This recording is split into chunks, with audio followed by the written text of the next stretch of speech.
Rádio Brasil de Fato. 3, 2, 1. 1, 2, 3. Fala lá, menina. Isso não é tranquilo. Foi uma ironia, né? É uma mudança de troglodita. Exato. Não fiquem muito felizes, que não é nossa responsabilidade, e nem joguem o bebê com a água da bacia. Muito bem. Bora lá. Ficou ótimo.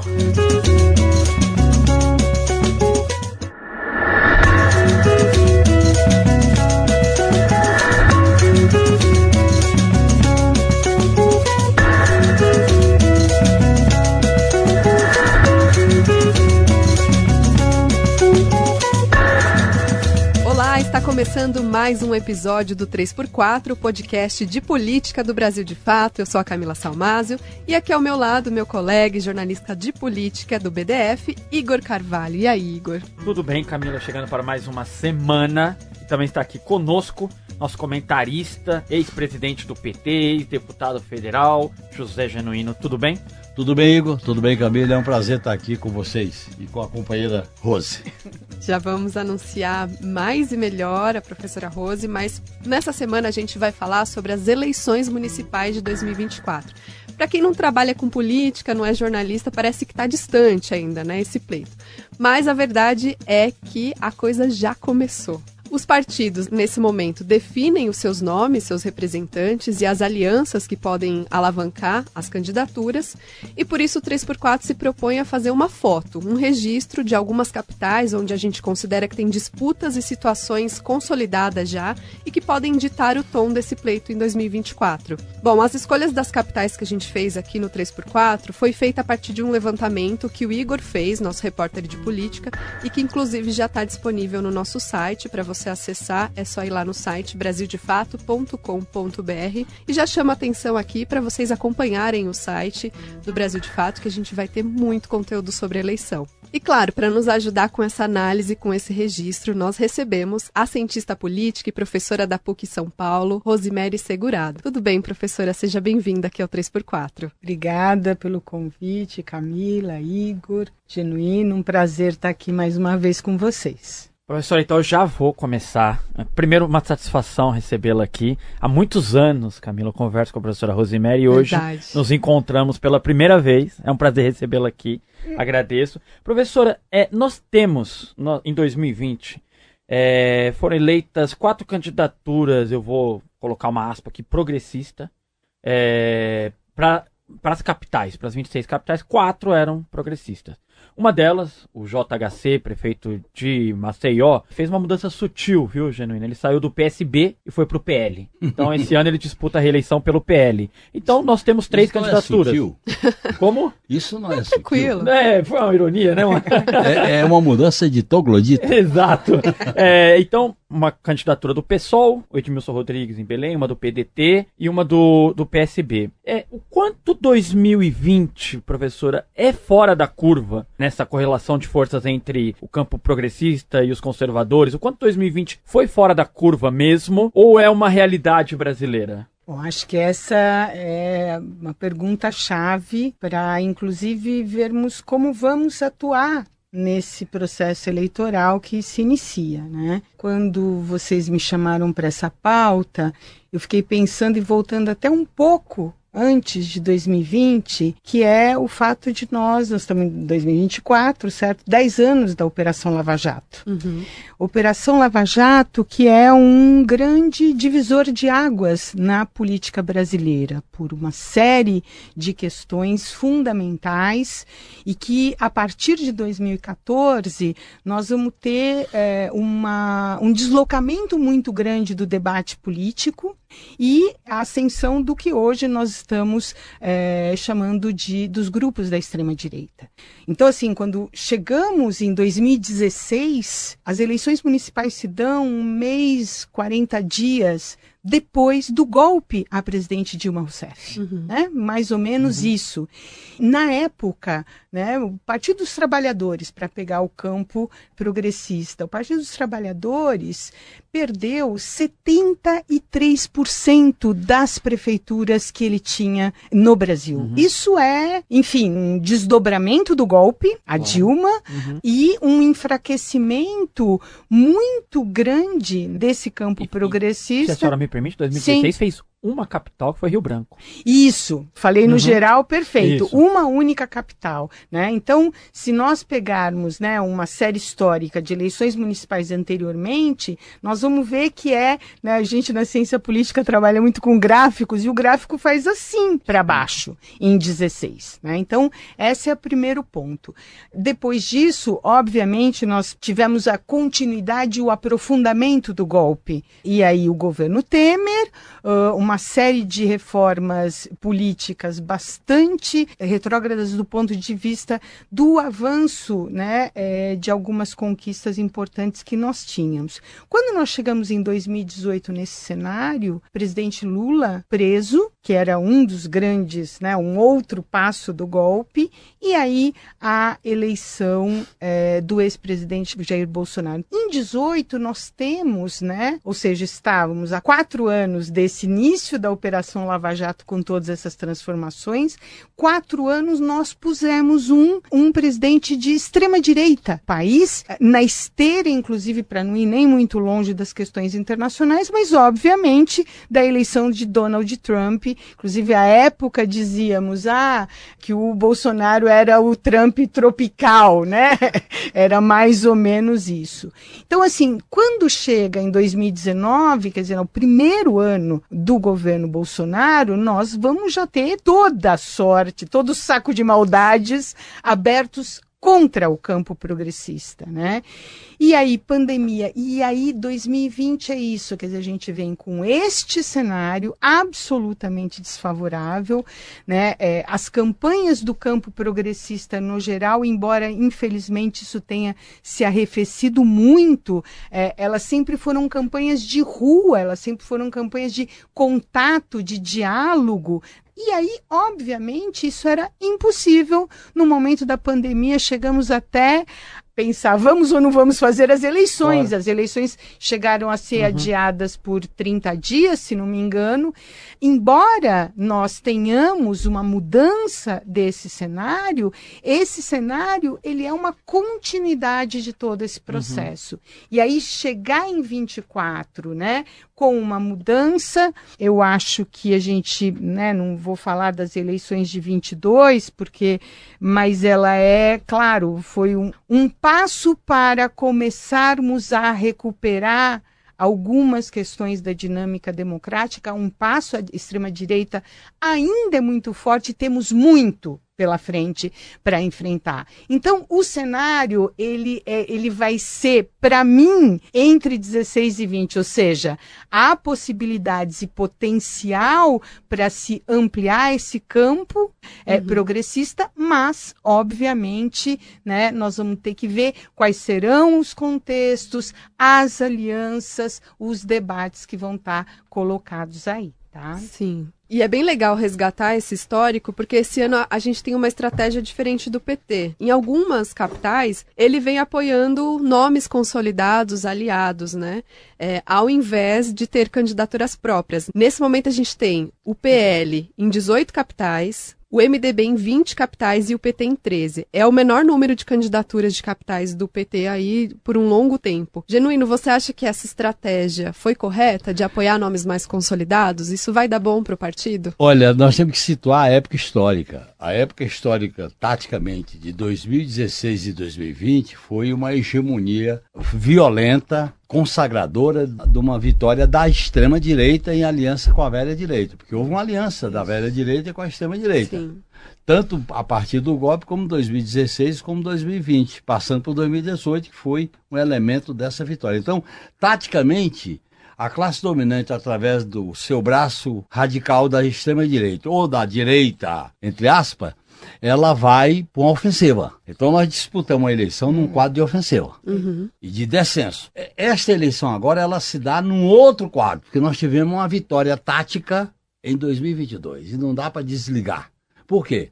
Porque essa vitória de 2022 mudou o eixo tático. A gente estava numa defensiva e passamos para uma ofensiva. Não chegamos a uma ofensiva estratégica, mas sim tática.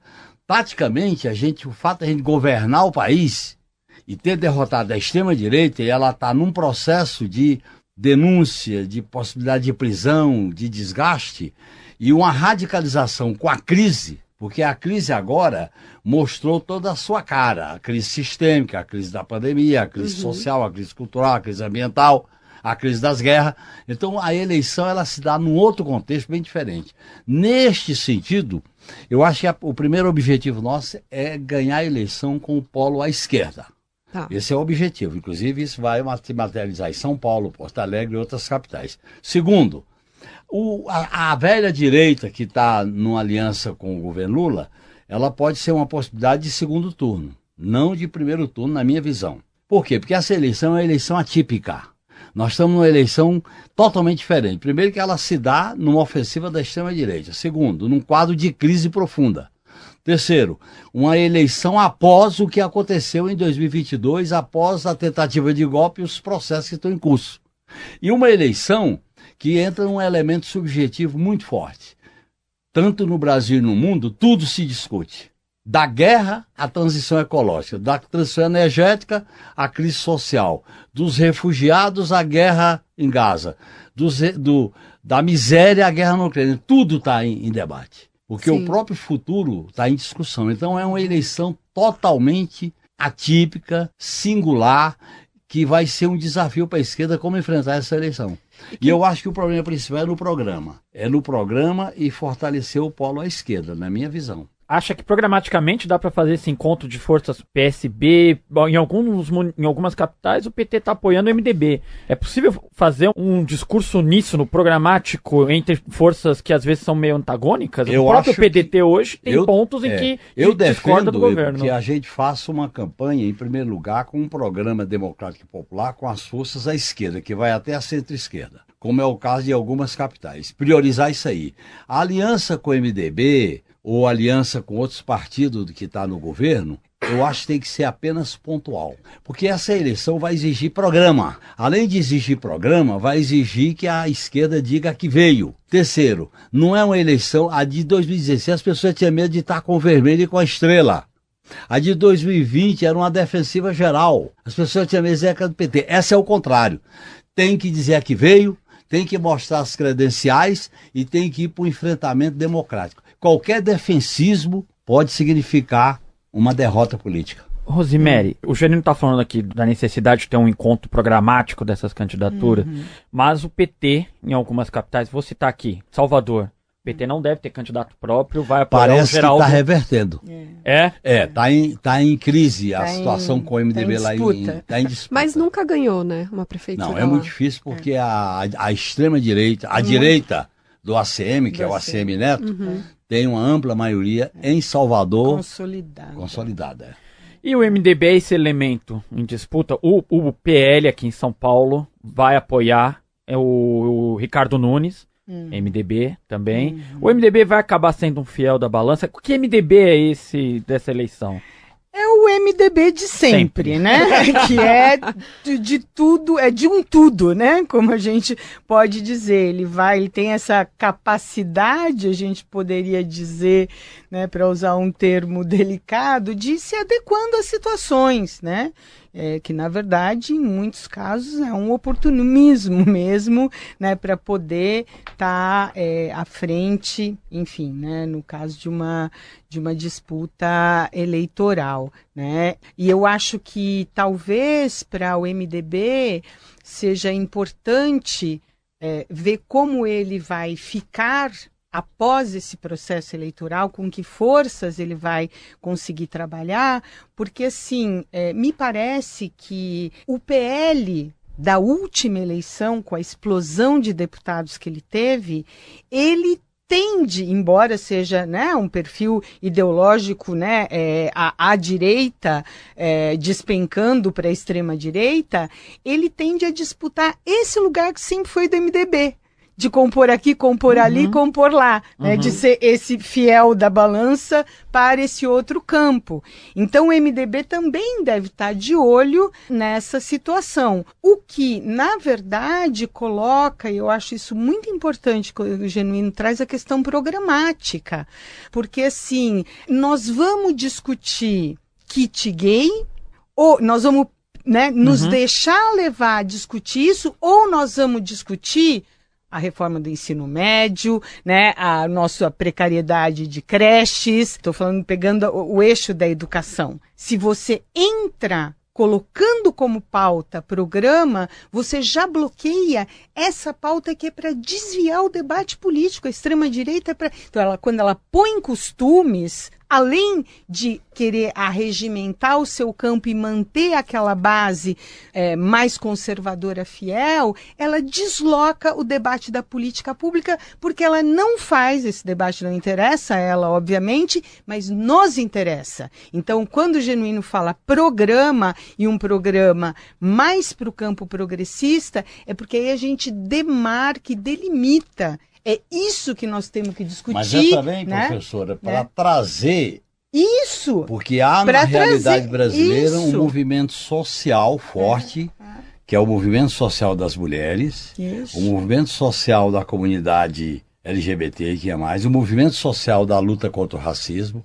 Os temas estão mais nacionalizados. Esse sistema, né, de afirmação de direitos, que eu prefiro falar assim, não em pauta identitária, nós vamos ter que fazer um debate sobre esses temas para trazer e vincular com a pauta econômica, social e política. Por quê? Porque a crise do modelo neoliberal fez com que as coisas se conectassem. Os vasos são comunicantes, não tem como separar. Vocês estão nos dizendo, então, que esses temas eles vão sobrepor os temas tradicionais de eleições? Não é sobre eleições. Não sobrepor, eles vão estar ligados. Eles vão estar se comunicando. E a esquerda não pode sobrepor, mas tem que discutir. Vai ter eleição outra vez esse ano. E a gente não pode votar no imbecil que fala mais bobagem. A gente não pode votar no imbecil que mais agride os outros. A gente tem que saber quem é que a gente escolhe para ser vereador, quem é que a gente escolhe para ser prefeito, porque é essa gente que vai mudar ou piorar a qualidade de vida da gente. O que eu quis dizer com sobrepor é o buraco na rua, esses temas do o saneamento, né, esses temas que tem vários buracos, nós temos que dizer, tem um buraco na rua, mas tem um buraco no coração das pessoas, tem um buraco na cabeça das pessoas, tem vários buracos. E a campanha desse ano... um queijo suíço. A campanha desse ano vai ter que ser uma campanha de um novo modelo de fazer uma revolucionarização do modo de vida, das relações. Tem que ser uma campanha que apaixone as pessoas, que as pessoas exerçam a sua cidadania múltipla e multifacetada. Tem que ser assim. Senão, primeiro que uma campanha eleitoral, a esquerda não pode ficar na defensiva. É a derrota. Ela tem que ir para a ofensiva. Segundo, para ganhar, ou para ganhar eleitoralmente ou para ganhar politicamente. Eu defendo o tema da ofensiva até para ganhar eleitoralmente e para ganhar politicamente. Por isso que eu priorizo a aliança à esquerda e o programa. Terceiro, mobilização de rua, movimentos sociais, de maneira ofensiva, porque é uma eleição num quadro de crise. E outra coisa, é um erro nosso achar que porque é uma eleição municipal, a subjetividade das pessoas não vai estar ligada ao que acontece no Oriente. É nacionalizada. Tudo. E até porque a extrema-direita, ela vem angariando esses temas mais colocados para costumes, né? Mas eles vêm trabalhando isso, inclusive na rua, né? E aí eu acho que esse é o ponto importante, né? Qualificar o debate o que eu preciso para ampliar direitos, né, sociais, e aí então, dos negros e das negras, né, da população LGBTQIA+. Então, quando a gente desloca isso para o campo do direito, para o campo da política pública, para o campo das ações governamentais que podem ser feitas em torno dessa questão, a gente qualifica o debate. O debate político, quando ele fica nesse campo dos costumes, ele fica desqualificado. Eu gosto ou eu não gosto, né? E não é isso. Eu posso gostar ou não gostar de uma coisa, mas eu tenho que ter o governante ou aquele que está pleiteando, né? O candidato é isso, a campanha, o partido e tal, quer dizer assim, ele tem que dizer para as pessoas, nós defendemos a ampliação dos direitos, né, das mulheres, dessas populações marginalizadas. Por quê? Por isso, isso e isso. Então, você sai, né, dessa pauta que é legítimo ou não é legítima essa sexualidade ou aquela forma de sexualidade e tal. Eu acho que a gente tem que sair disso, né, e não ficar exatamente, eu acho que isso da defensiva, porque quando a gente fica respondendo, é porque a gente está na defensiva. Claro. E nós temos proposta para isso. Nós temos grupos de debate, né, muito consolidados. Nós temos a universidade, os movimentos, aliás, a multiplicidade de movimentos sociais fazendo de que isso. Defensivo, esconder a estrela, o vermelho e os seus programas é derrota eleitoral certa. O que aconteceu aqui em São Paulo, Porto Alegre, em parte do Rio de Janeiro. Mete a cara. Agora você tem que ter argumento para explicar, para ganhar corações e mentes para um projeto emancipador. Esse é o caminho. Nesse sentido, a eleição municipal, ela se nacionaliza pela crise. Eu quero falar de São Paulo, que você citou. Eu acho que é um bom exemplo. A gente tem Boulos com vice Marta Suplicy. Boulos tem esse histórico, né? O pessoal fica falando, vai invadir minha casa. E a Marta foi considerada uma das melhores prefeitas de São Paulo. Porém, ela gerou um incômodo para alguma parte da esquerda. Você acha que esse incômodo genuíno pode atrapalhar essa candidatura e de, inclusive, colocar essas pautas do jeito que eles sabem nas ruas? Eleitoralmente não, viu, Camila? Eu acho que não atrapalha. Até porque eleitoralmente o melhor caminho era a Marta ter se filiado a um outro partido e ser vice do Boulos. Sim. A minha crítica é ela se filiar ao PT sem um debate da relação dela com o PT, porque envolve a questão mais estratégica do partido e a ruptura que se deu. Sim. Eleitoralmente, é positiva a chapa Boulos e Marta. Em segundo lugar, o Boulos ele tem um perfil determinado. Com esse perfil, ele tem uma base sólida, e as pesquisas estão indicando isso.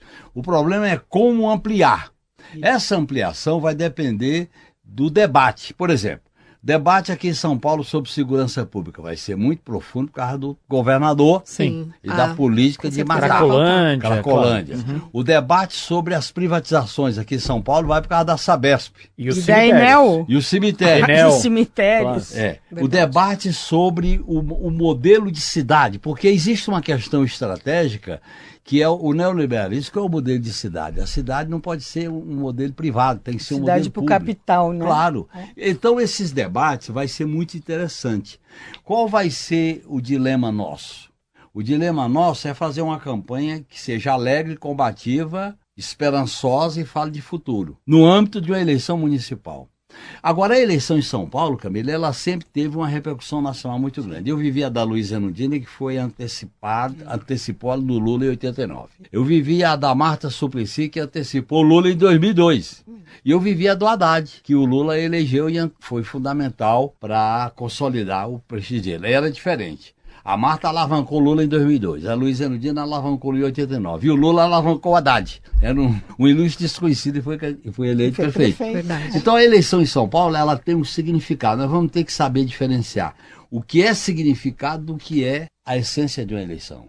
Nós temos que trazer os problemas da cidade. É a partir dos problemas da cidade que a gente tem que mostrar uma radicalidade na crítica ao modelo neoliberal. O modelo de cidade, de transporte, o modelo de locomoção, o modelo de serviços públicos, o modelo de vincular os espaços públicos da cidade. Vai ser um debate muito interessante, porque as cidades, elas são o palco da tragédia neoliberal. E nesse sentido, professora, o passado da Marta Suplicy, o voto dela pró-golpe em 2016, a dança de cadeiras em partidos, pouco importa, mesmo para o eleitor purista de esquerda, pouco importa aqui em São Paulo. Eu acho que assim, acho que para o eleitorado geral pouco importa, né? Eu acho que tem um recall muito, é impressionante, acho que assim, a Marta e a Erundina, que foi prefeita em 88, né? Então tem alunos que não eram nascidos e falam, porque ouvem os pais falarem daquela prefeitura, é uma coisa, né? Um dia cabe um 3x4 só para falar do secretariado de Luiza Erundina. Exatamente, na habitação, na cultura, Marilena Chau, era uma coisa É um programa, realmente. Mas, enfim, essa memória e as políticas públicas que foram implantadas aqui e que mudaram a cidade. Então, por exemplo, eu estou fazendo um projeto na universidade com culturas periféricas e a gente tem visto vários equipamentos públicos que existem disso. Os CELS.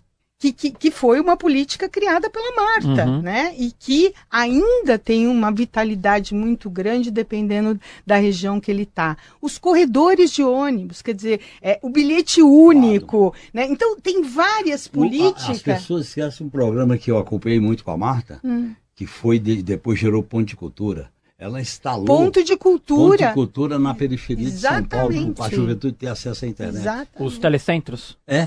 Os telecentros, né? O telecentro produziu depois os Pontos de Cultura no governo do Então, Lula, quer dizer, você tinha uma discussão de inclusão digital, um debate que ainda é muito importante. A campanha do Boulos tem trabalhado com isso, tem grandes figuras que estão atuando nisso. Eu acho que isso vai pesar numa cidade que tem um nível de abandono assustador. E não é dessa prefeitura só. É um então, histórico. Eu acho que tem isso, né? E eu acho que para o campo mais progressista, evidentemente, né? É óbvio que as atitudes e as posturas e as opções que a Marta Suplicy teve, né? Durante o golpe a Dilma, a eleição de 2018, João Dória, com o Dó, elas são, do meu ponto de vista, para a trajetória da Marta. Eu não estou cobrando isso de nenhuma outra pessoa, para a trajetória que ela teve no PT, como prefeita. Foi a escolha política mais equivocada de uma direção política, porque a Marta era a segunda liderança do PT depois do Lula. O Lula, quando o Lula foi impedido, a Marta vinha com tudo se ela não tivesse saído do PT. Então, mas claro. aí tem as questões como ocorreram à época que não vem esse debate. Então, o que acontece, né? Eu acho que afeta mais a ela. Muitas pessoas, claro, se sentem incomodadas com essa volta. A própria Erundina, né? Tem muitas críticas, mas eu acho, gente, que assim, quando a gente pega pegar uma imagem, né, de xadrez, que é um tabuleiro político, né? Quando você mexe uma peça, você vai mexendo todo o jogo.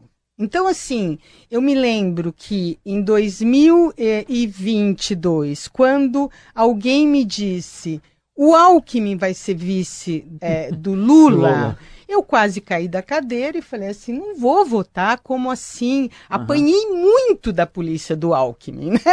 Como vários, né? Em manifestações, não dá para mim. E aí você para, isso num primeiro momento, né? Fala assim, bom, mas... E agora? Então, você para e olha quem é o inimigo. Né? Então, assim, quais são os desafios, né? Então, o Alckmin, não estou apagando tudo que o Alckmin fez, evidentemente, não existe isso em política, mas a gente precisa reconfigurar o contexto e o cenário com base nos elementos, nas variáveis. O Alckmin, nós poderíamos dizer que já meio que amansou o caminho para essas aproximações exóticas. A priori, estranho, eu ia dizer estranhas, mas exótico é bom. Olha, eu tinha uma relação pessoal, afetiva muito forte com a Marta, eu sofri muito quando ela saiu do PT. Foi o dia pior da minha vida quando eu estava em prisão domiciliar, porque a Marta saiu do PT com aquele discurso, e eu era muito ligado a ela. O Ustra é absolvido pelo voto da Rosa Weber no Supremo, e a Inês Etienne morre, que foi a que sobreviveu na casa de Petrópolis, que vai ter agora, inclusive, uma caminhada que vai passar por Petrópolis. Agora, a Marta tinha uma característica. Como ela era mulher, muito afirmativa, e tratava com temas dos direitos das mulheres, tema da comunidade LGBT, que é mais, a presença dela na cidade era progressista. Ela quebrava com muros, ela quebrava com preconceito, ela ia para cima. E ela fazia isso na periferia. Ela ia e enfrentava. Eu fazia campanha permanentemente com ela fazia isso. Eu não sei como é que ela vai estar agora, o perfil Estamos dela. curiosos. Está bem entusiasmada, mas professora, São Paulo eu acho que é uma capital que vai despertar muito a curiosidade, acho que todo mundo já está querendo debater o cenário de São Paulo. Me chama muito a atenção, não sei de vocês, me chama muito a atenção a disputa em Goiânia. Nós temos lá a delegada Adriana Cossi, que vem pelo PT, uma mulher que já teve uma dificuldade de ascender no partido numa capital ligada ao agronegócio, onde o próprio PT é muito homem branco ali. Ela tem o recaldo do pai dela. Claro. Né? E foi prefeito.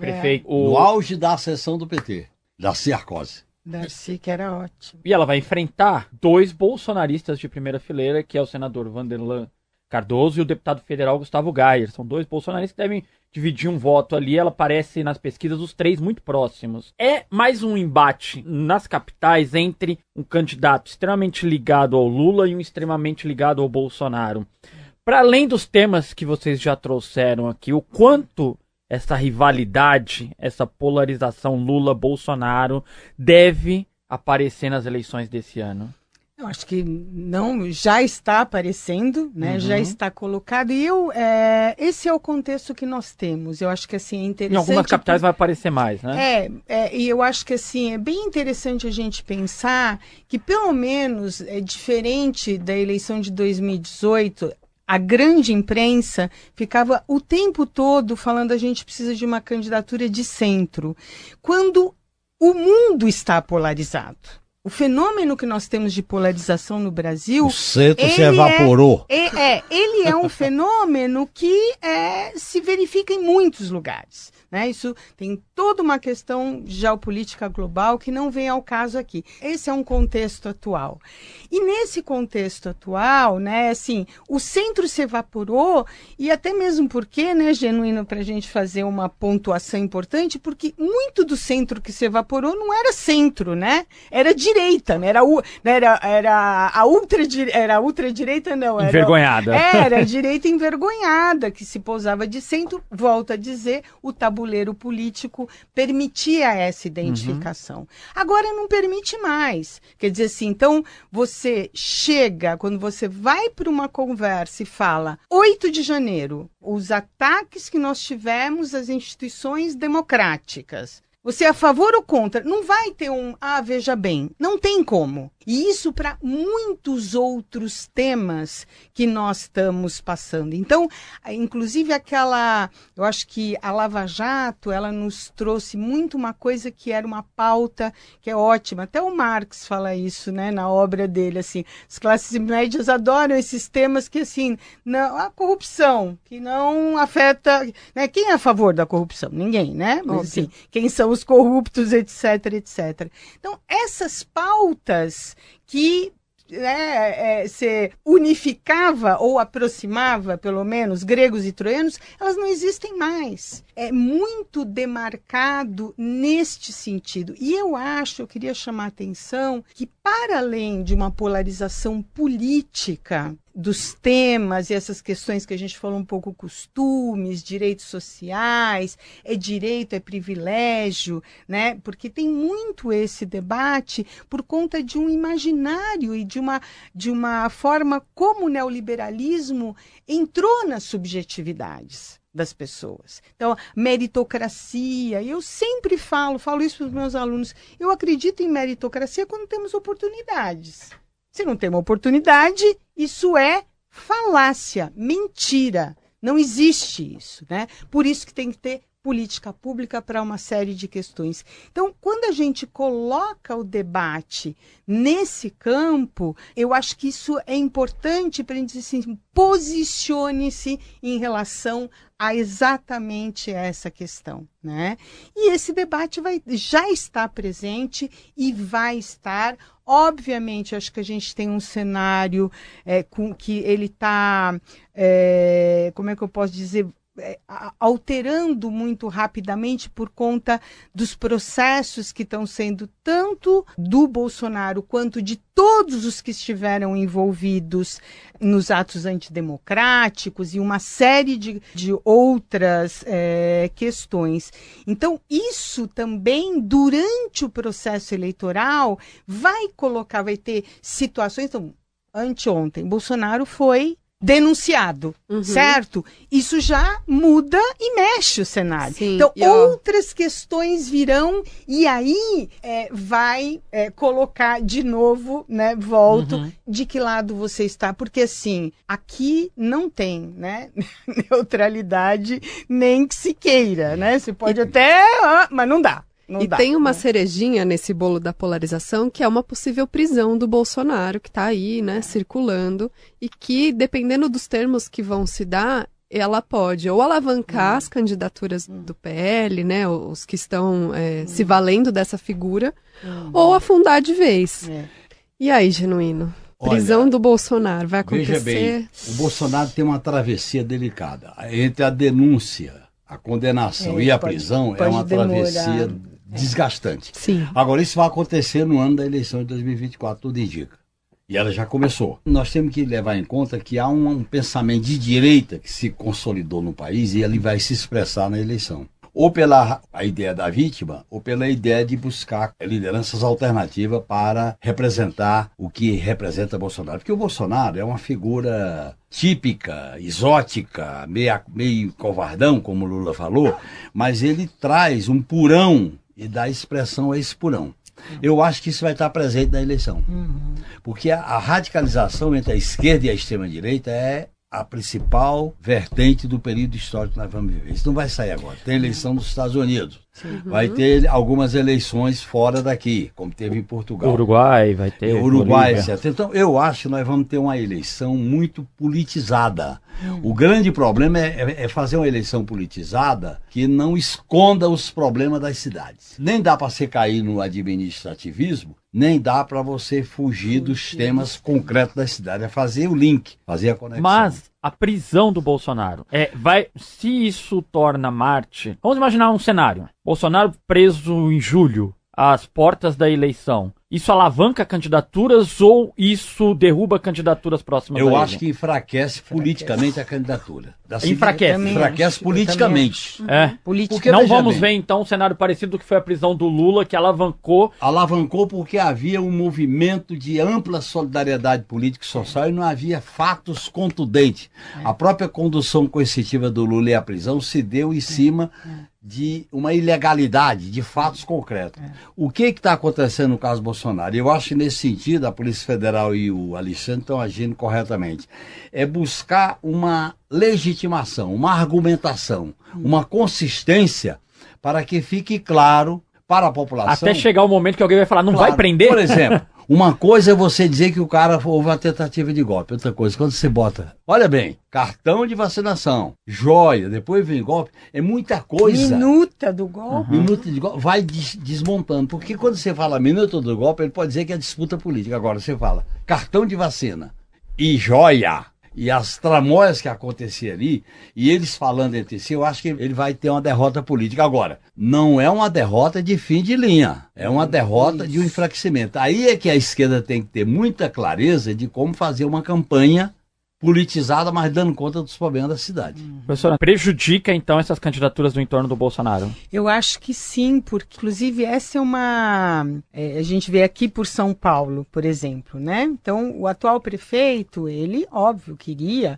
o apoio de Bolsonaro. E agora esconde. Né? E aí ele fica nesse bate-a-sopra, né? Então, às vezes, ele, para algumas situações, ele usa e para outras situações ele esconde. Por quê? Porque ele sabe que há elementos, né, muito fortes, né, de um desgaste da imagem, né, do ex-presidente com uma prisão e mesmo a demonstração de força que ele vem dando, como teve nas manifestações aí de 2, 3 finais de semana. Quer dizer, é isso que a gente falou, é um processo, essa extrema-direita foi arregimentada, veio para ficar, vai ficar por muito tempo, mas óbvio que quando a sua principal liderança é abatida por denúncias muito graves, com provas muito concretas, um processo de investigação muito interessante, né? Porque a cobertura jornalística ela tem mostrado uma série de coisas, então as pessoas estão vendo isso. Então, claro que isso vai enfraquecer essas candidaturas e, obviamente, pode, dependendo, né? Então você falou julho, eu tô com essa data aí, né? Vamos lá. Eu especulei. E é à tona o discurso da terceira via, com algumas candidaturas. Vai vir o discurso de terceira via. Sim. Com algumas candidaturas como aqui Mas eu São acho Paulo. que esse discurso já não vai vir. Vocês estão falando de São Paulo, mas aqui a própria Tabata está relutando em assumir esse discurso de terceira via, porque ele não está mais pegando. Não pega mais. Eu sei, mas eles desde que Sérgio Moro naufragou. Mas a movimentação das classes dominantes do Brasil em relação a enfrentar o Lula tem uma tática diversificada. Ora, eles usam a radicalização da extrema-direita para ter cuidado.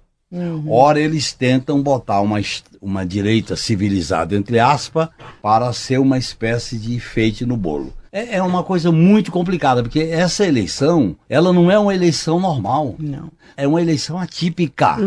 Porque tem uma vitória, tem uma derrota e tem uma polarização e tem uma puta crise. No Brasil e no mundo. Então, é uma eleição totalmente atípica.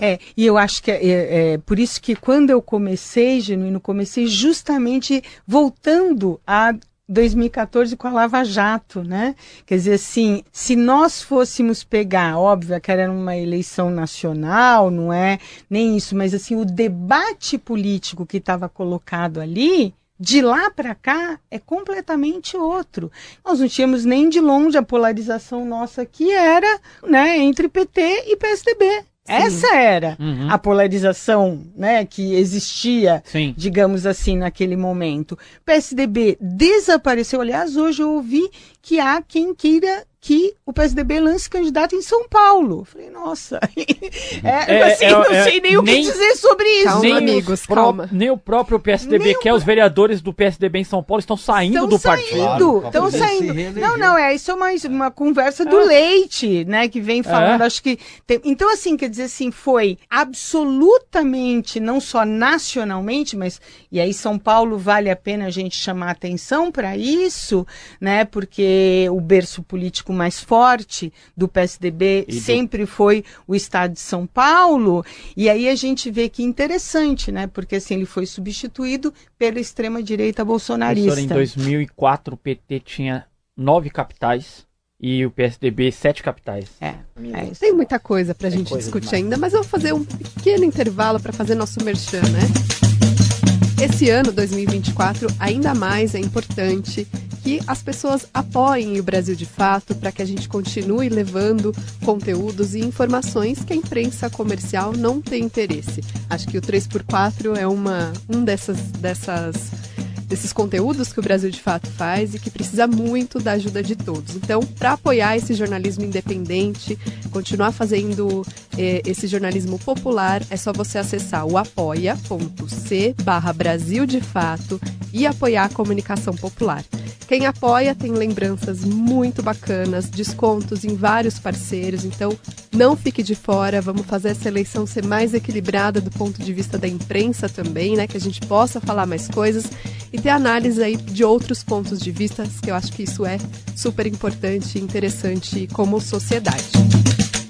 Mas é isso, fogo no parquinho. É isso, eu queria trazer aqui uma questão mais técnica com vocês dois, que é, nós temos, por exemplo, em Florianópolis, um cenário que é o PSOL tem uma candidatura mais consolidada do Marquito, que já disputou a última eleição a prefeitura pelo partido, e o PT tem insistido no Vanderlei Lela, que não é do PT neste momento, mas deve se filiar ao partido para concorrer à eleição pelo PT. E tem um certo mal-estar por PT e PSOL estarem ali disputando o mesmo voto. Eu sou do tempo que tinha candidatura de todos os partidos. Então você tinha ali o leque aberto para poder escolher quem desejasse. Só que temos visto da última eleição, e essa principalmente, que, olha, quem pode se fecha em conglomerados ali de diversos partidos. Essa é a tendência para essa eleição e para as próximas, da gente diminuir as opções por campo político e apostar em um nome que acabe congraçando um determinado polo? Eu acho que a tendência vai ser a aglutinação de polos. Por exemplo, São Paulo, Porto Alegre, Fortaleza, dependendo do desenlace da Bahia. Lamentavelmente, em alguns lugares, isso não vai acontecer. Por exemplo, Rio de Janeiro, ali não vai ter essa aglutinação de um polo à esquerda por causa da posição do PT de apoiar o atual prefeito. E o PSOL tem um candidato viável, que é o Tarcísio, da deputado federal. Santa Catarina tem essa realidade. talvez aglutine em Belo Horizonte. Talvez aglutine. Rogério Corrêa? O Rogério Corrêa talvez aglutine em Belo Horizonte. Tem a Fortaleza Salibete. nós temos um problema do PT. 6 pré-candidaturas, gente. Mas aí é um debate interno que eu acho que tem que fazer, porque a maneira como um candidato foi produzido, que é o que tem mais chance de ganhar a prévia, não foi o mais democrático. Então gera esse tipo de coisa. Eu acho que nós vamos ter essas duas realidades. Agora vai predominar o polo à esquerda, principalmente nas cidades que tiver segundo turno, ou que a esquerda for para o segundo turno, seja do PT ou do PSOL. Por exemplo, Rio de Janeiro. É um problema, porque é difícil o Tarcísio ir para o segundo turno, mas ele tem chance. Já na Bahia, havia para o MDB, mas o PT está se rediscutindo essa questão. Eu acho que vai ter novidade no processo eleitoral, porque tem a questão do Lula, tem a imagem do governo, tem as disputas políticas que estão em curso no país, e isso vai acabar se refletindo no processo de montagem de campanha. Isso é ocasional ou é uma regra, ou é um valor, uma tática que nós vamos ver daqui para frente, professor, em outras eleições? Olha, eu acho que assim, é difícil a gente falar, vamos ver isso, até mesmo nós estamos com cenários e contextos políticos que estão se movendo muito, né? Então, deixar como tendência pode ser apressurado, mas de fato eu acho que se a gente olha, né, os cenários regionais, locais, e principalmente pensando, né, a gente sempre costuma usar muito essa figura da eleição municipal no Brasil como eleições plebiscitárias, porque nós estamos na metade de mandato de governadores e do presidente, né? Então, plebiscitárias nesse sentido. Como é que as pessoas estão vendo? Então, eu estou vendo, o governador está apoiando aquele candidato a prefeito, mas esse governador está muito ruim. Então, percebe? É um pouco esse o olhar que está sendo nesse momento. O que eu acho é que, assim, né, por exemplo, se nós formos pegar, que para mim, do meu ponto de vista, foi um erro na eleição de 2020, o PT não ter apoiado a candidatura do Boulos naquele momento aqui. Certo. Só apoiou no segundo turno. Não, no primeiro turno, não ter composto, não é apoiado, no primeiro turno. não ter composto como compôs. Veio com uma candidatura. Agora, veio como uma candidatura muito frágil, né? Que inclusive não teve voto de boa parte dos petistas, falavam, não, aí não dá, é demais, né? Então, quer dizer assim, e aí, de lá para cá, então você começou o programa falando disso, Sim. né? Tá à frente ou não tá? Era uma coisa que muitas vezes as pessoas falavam, mas o PT é o partido mais forte. Tá, então assim, a gente poderia dizer, no Brasil é o único, certo? As pesquisas todas mostram isso. Mas quando a gente vai para o cenário regional, seja ele municipal ou estadual, quando tem, nós precisamos ver assim, como que essa tendência está agora? Essa é a questão que faz a gente ver, né? Vamos, né, em Florianópolis, sair numa candidatura. O que nós temos aqui? Quem é o prefeito? Quem são as outras candidaturas? Então, eu acho, até poderia dizer que espero, não sei se posso afirmar isso, um certo amadurecimento de parcelas do campo progressista ou do campo de esquerda, de olhar no momento de polarização, no momento de ascensão, né, de um pensamento de estratégia e da ampliação de ocupação de espaços pela extrema-direita, porque tudo isso não é só na institucionalidade, está ganhando corações e mentes. Claro. Né? E é um amadurecimento, na opinião de vocês, dessa decisão do PT de que o Lula não deve aparecer no primeiro turno em capitais onde houver uma disputa entre partidos da base do governo? Por exemplo, Belém, nós temos ali o Edmilson Rodrigues, que está com uma dificuldade enorme do pessoal em se reeleger, e o Cássio Andrade, do PSB. O Lula não deve passar por Belém no primeiro turno. Isso é um amadurecimento? Ele está corrigindo uma rota ou é um erro? Tem lugares que vale a pena o governo ir, marcar a posição, mostrar a cara e acumular. E tem lugar, dependendo da disputa, que ele pode não ir, tá certo? Ele vai ter que escolher. Por exemplo, Porto Alegre tem que ir. E o MDB, porque o MDB lá Sebastião Melo. A expressão da extrema-direita. Isso. É o Nunes aqui. E precisa alavancar a candidatura da Maria do Rosário, que embora esteja em segundo, ainda atrás dele. Veja bem, o Darcy, a filha do Darcy, vale a pena meter a cara. Em situação como Belém, Eu acho que Belém tem que examinar direito. É possível. A candidatura do Edilson pode ser alavancada. Nas capitais do Nordeste, é possível. Em Natal, eu acho que é possível. Em Natal vem com a deputada federal. Natália Bonavides. Natália Bonavides, ela está em segundo lugar, bem perto do que está em primeiro. Uhum. Em Fortaleza vai ter um imbróglio dentro do PT que tem que ser resolvido. Mas vai enfrentar o João Sartori, né? Lá, eu acho que o problema principal vai ser o capitão Wagner, que é a expressão da extrema-direita. Ex-deputado federal. Fortaleza. Né? Uhum. Teresina, eu acho que está mais ou menos equacionado. Eu acho que o Lula vai ter que escolher os cenários. Não dá para ele dizer, aonde tiver disputa, tem disputa entre quem apoia o governo, que ele tem que meter a cara. Por exemplo, disputa com o MDB de direita, disputa com a União Brasil, que está no governo, ele tem que meter a cara. Depende do cenário local. Acho que é inevitável esse cenário quando a gente pensar a frente ampla que o Lula construiu para ganhar a eleição de 2022. Transborda para agora. Quantos partidos? 20? Mas nós não podemos começar a campanha com a frente ampla. Essa é a minha divergência. Não, eu não estou dizendo isso. O que eu disse é que assim, era inevitável. E aí ele vai ter, e eu concordo totalmente, ele vai ter que analisar cenário por cenário, né, para ver, inclusive, o que contribui a presença dele nessa eleição, Belém, né, ou seja lá onde for, né, o que isso afeta, né, toda a questão da governabilidade ministerial e da continuidade, porque ele continua 2 anos, né, ainda como presidente. Então, é um cálculo político e tomar decisões, porque eu também acho que tomar uma decisão a priori num voo onde tem disputa, ele não vai em lugar nenhum. Porque a frente ampla, eu insisto numa discussão que eu faço dentro do PT e no governo. A frente ampla não é ponto de partida. Não é. O ponto de partida é uma frente democrática popular esquerda. Ela pode ser ponto de chegada no segundo turno. Por exemplo, Rio de Janeiro, eu defendo que o PT apoie o candidato do PSOL, o Tarcísio. Uhum. Agora, o ponto de partida vai ser o Eduardo Paes? Provavelmente. Tudo indica que sim. Uhum. Tá entendendo? Então, é esse o problema que nós vamos ter que examinar concretamente. Por outro lado, é muito importante que os partidos como o PSOL, aí particularmente com o PSOL, que o PT vai apoiar com certeza o Edmilson e com certeza o Boulos aqui, que haja uma concessão democrática ao PT em apoiar o PT em algumas capitais importantes, por exemplo, como Fortaleza. Exatamente. Que o PSOL lá tem força e o PT tem força. E lá você tem 2 adversários sérios, um ligado ao Ciro, que é direita, o Sartori, e tem o capitão Wagner, que está em primeiro lugar nas pesquisas. Para você não pulverizar, né? Porque, assim, acho que se tem isso, a gente está falando do movimento que o PT fez em relação ao PSOL e a outros partidos, a outras composições. Então, nós também vamos ter que ver em outras situações como que se faz esse movimento. Por quê?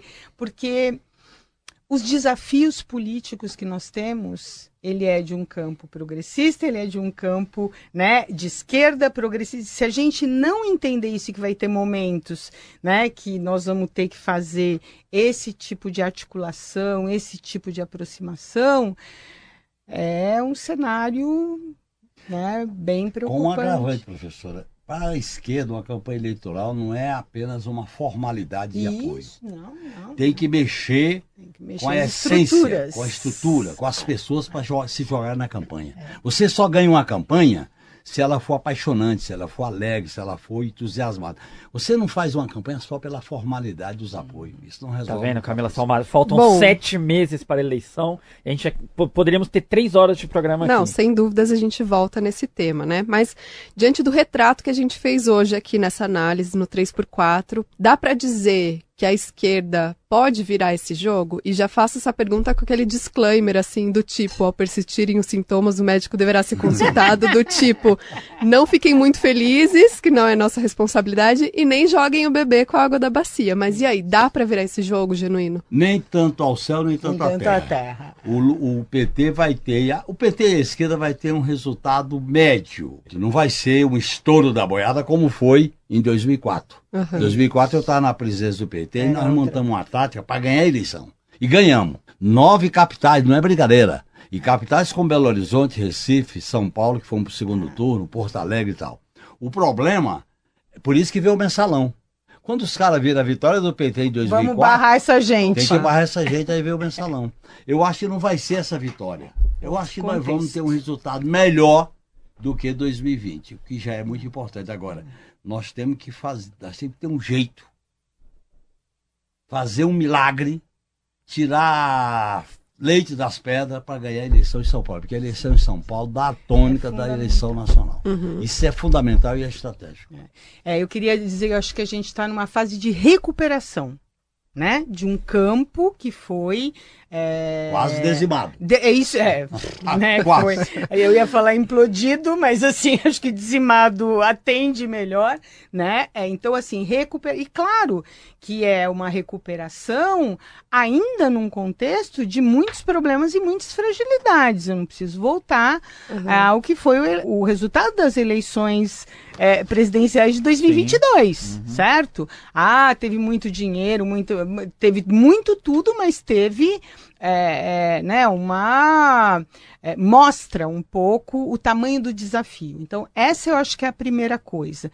Claro que, nesse contexto de recuperação, temos boas possibilidades ou possibilidades interessantes em muitos desses lugares, né, de poder ampliar costuras, né? Eu queria chamar atenção para uma coisa muito importante. A gente está falando, né, dos prefeitos, obviamente, mas das câmaras municipais, né, os vereadores. Eu acho que a chapa de vereadores, a gente precisa prestar atenção muito no legislativo, porque ele tem um papel muito importante em todo o jogo político dos 4 anos, né? De um mandato, de um prefeito, de um governador ou presidente. Então, acho que esse é um ponto importante.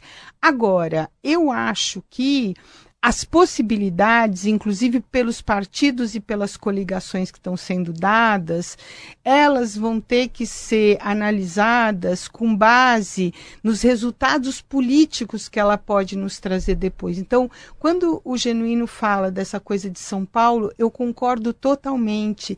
E eu acho que não são só os partidos aqui em São Paulo que devem olhar e colocar essa eleição como prioridade.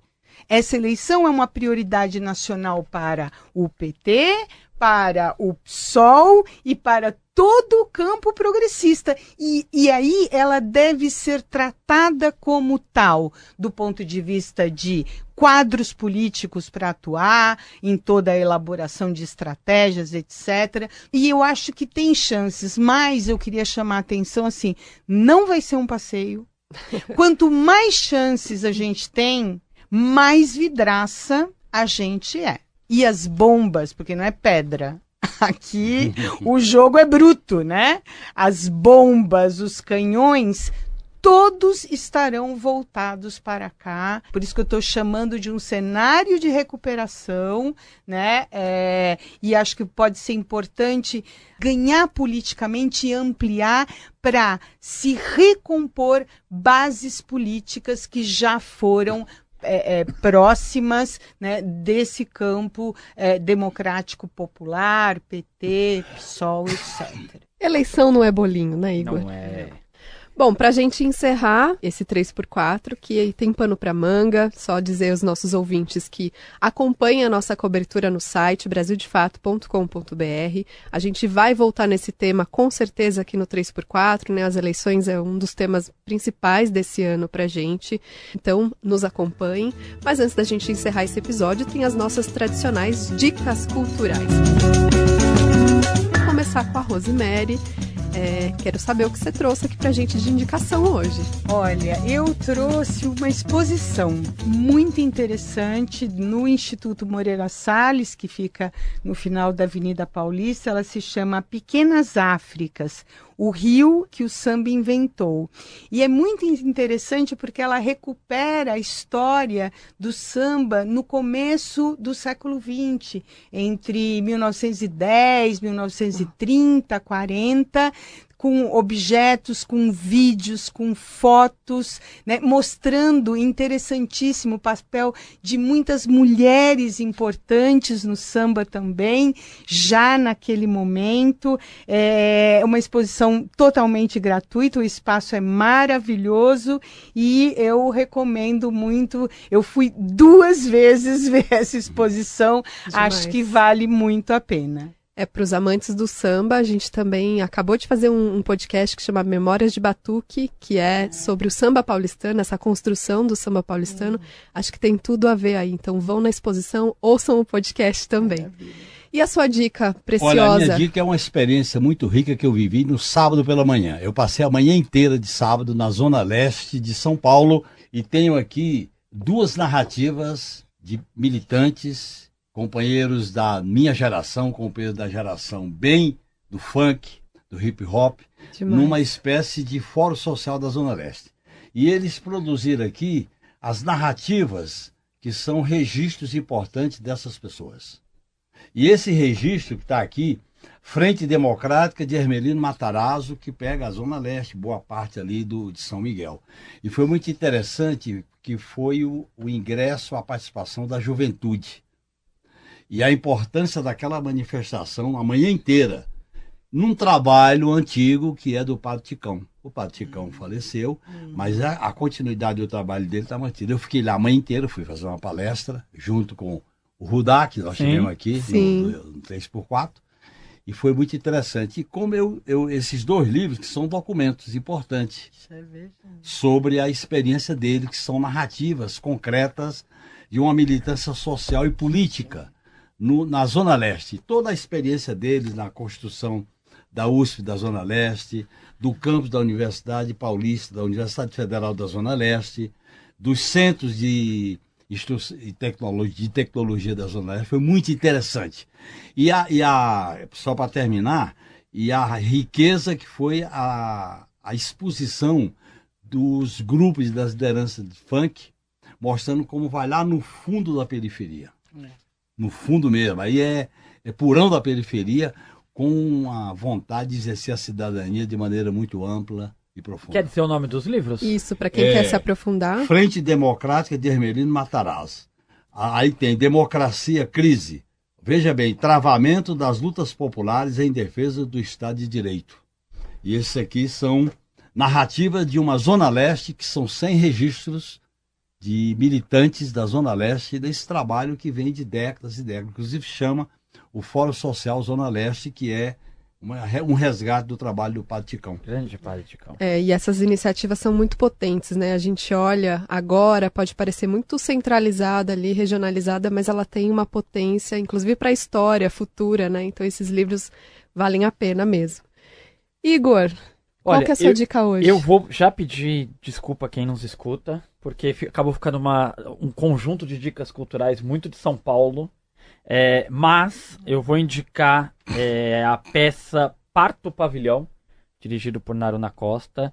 Ela está no TUSP, e é uma peça, um conjunto de mulheres que estão presas, e enfim, é a rotina daquelas mulheres ali. A peça, ao final da peça, há sempre um debate com alguma mulher que tenha ficado encarcerada por algum tempo e conversa com a plateia sobre as experiências dela. Então, é uma peça denúncia, é espetacular. Quem puder, até o final de março, entrada gratuita. Essa é a minha dica, Camila Salmado. E você? O que você trouxe hoje, Camila? Bom, você sabe que eu sou fã de podcast, né? Eu sempre tenho um podcast para indicar aqui. E, preparando esse episódio, eu lembrei de um muito bom que foi lançado recentemente, que é o Collor versus Collor, né? Que está na Globoplay, mas foi produzido pela Rádio Novelo, que é uma empresa mais independente, né? Tem umas produções, acho que mais legais. E é muito interessante porque, além das fofocas que acontecem, porque todo o material foi produzido a partir da denúncia do próprio irmão do Collor, que foi quem o derrubou, né, da presidência.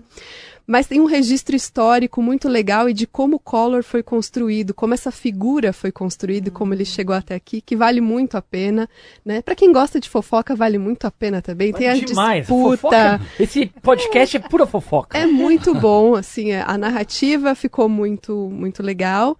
E a gente ouve relatos, que eu acho que é sempre importante também, né?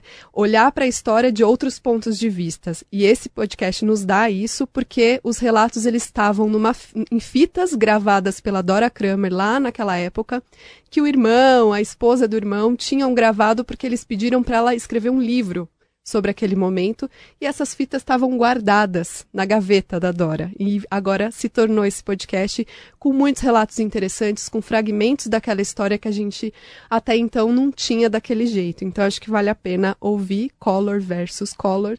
Tá de graça lá em todos os tocadores de podcast. Legal. Professora Rosemary Segurado, muito obrigado pela presença, pela participação aqui, viu? Eu que agradeço o convite. Acho que esse ano jornalistas e cientistas políticos, historiadores terão muito que lutem. Genuíno, até a próxima. Até a próxima. Muito Obrigada, obrigado. Vamos Genuíno. à luta. Vamos à luta. Chegamos ao fim, então, deste episódio do 3x4 do Brasil de Fato. Mas que tal deixar sua marca no nosso podcast? Se você tem algo a dizer, compartilhe conosco, deixando o seu recado no Spotify, logo abaixo da descrição deste episódio. Sua participação nos ajuda a alcançar mais ouvintes. Para continuar acompanhando a nossa cobertura sobre os principais fatos de política do país e do mundo, acesse o site brasildefato.com.br. O 3x4 é apresentado por mim, Igor Carvalho, e pela minha colega de redação Camila Salmásio, que também assina a direção com o Rodrigo Gomes.